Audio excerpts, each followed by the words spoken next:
Alors, le contenu de l'étude de marché. Finalement, maintenant, on se dit qu'est-ce qu'on va mettre dans cette étude de marché. On va distinguer finalement deux parties. La première partie qui va être l'offre et la deuxième partie qui va être la demande. C'est toujours cette loi de l'offre et la demande.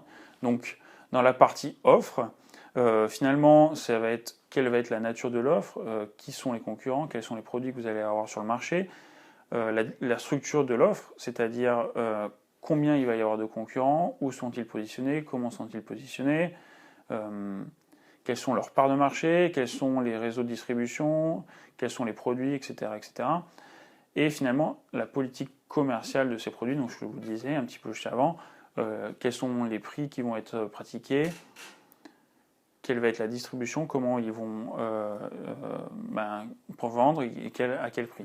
Et donc je vous disais la deuxième partie qui est la demande. Et comme vous pouvez un petit peu le constater, c'est ce que je vous ai expliqué précédemment, il faut pas, ce qui va être vraiment difficile quand vous allez faire votre étude de marché, c'est qu'il ne va pas falloir confondre marché par rapport à l'offre et marché potentiel. Et justement, la demande, c'est finalement ce qu'il faut mettre en avant le plus puisque dans cette étude de marché, dans votre contenu, et c'est finalement ce qui va être le plus difficile à comprendre, puisque parfois finalement les personnes ne savent pas quelles sont leurs motivations pour qu'ils achètent des produits. Est-ce qu'ils les achètent parce que c'est la publicité, parce que c'est le prix, parce que c'est le besoin? Et justement, on va essayer de définir ces motivations. Et ça va être la partie, comme je vous disais, la plus complexe. Si on vous avait dit, est-ce que je volerais pour...